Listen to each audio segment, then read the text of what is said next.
4 mitos tanaman lidah mertua yang masih dipercaya.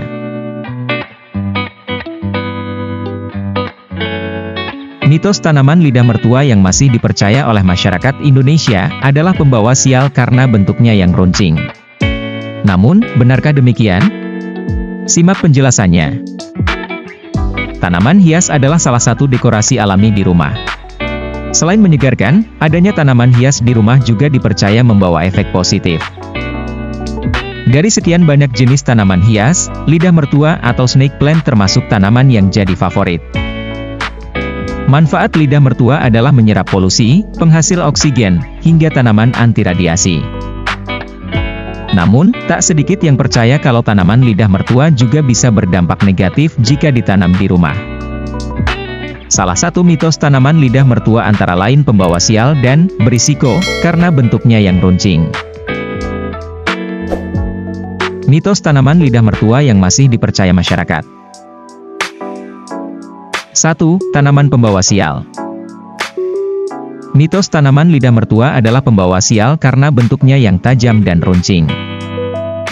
Hal ini sama seperti tanaman kaktus yang juga dianggap tanaman pembawa sial karena terdapat duri tajam. Konon, adanya tanaman runcing atau berduri dapat memicu pertengkaran bagi penghuni rumah. Namun demikian, hal ini masih menjadi mitos yang belum tentu kebenarannya. 2. Tanaman pelindung yang baik. Alih-alih pembawa sial, mitos tanaman dengan sebutan Sansevieria ini adalah pembawa energi positif. Tanaman lidah mertua bukanlah tanaman pembawa sial atau memiliki feng shui yang buruk. Berdasarkan mitos, tanaman lidah mertua adalah tanaman pembawa energi yang baik jika ditempatkan pada posisi yang ideal. Dengan kata lain, tanaman ini memiliki energi pelindung yang kuat karena dedaunan yang runcing tersebut. 3. Pembawa keberuntungan.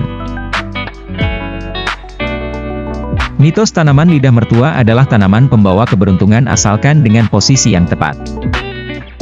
Melansir Snakeplancara, tanaman lidah mertua melambangkan pembaruan dan awal yang baru. Artinya, tanaman lidah mertua mewakili qi yang positif. Tanaman lidah mertua cocok dengan hunian elemen kayu sehingga memberikan kualitas yang seimbang. Tanaman yang satu ini juga menurut mitos mengandung 8 kebajikan, di antaranya adalah kemakmuran, kecantikan, umur panjang, kecerdasan, kesehatan, hingga kekuatan.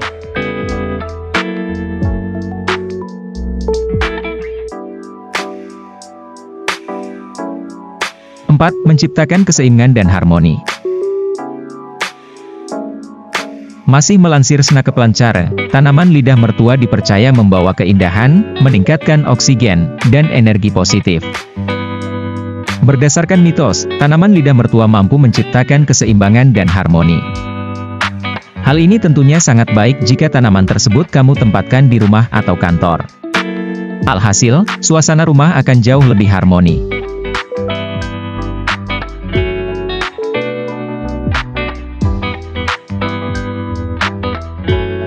Penempatan tanaman lidah mertua.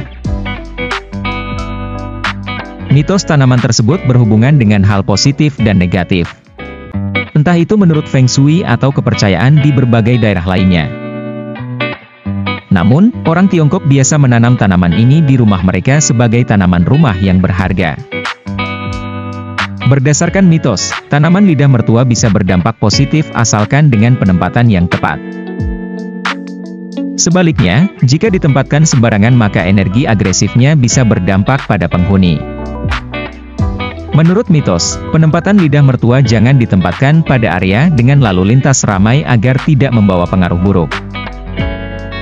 Simpan tanaman lidah mertua di area seperti di sudut ruangan, dekat rak buku, atau perabot kantor untuk menetralisir energi yang lamban dan sudut lancip. Sebaiknya simpan tanaman lidah mertua di tenggara, selatan, atau sudut timur karena posisi tersebut adalah tempat terbaik menurut feng shui. Orang Tiongkok biasa menempatkan tanaman lidah mertua di dekat pintu masuk dengan tujuan untuk memungkinkan masuknya 8 kebajikan.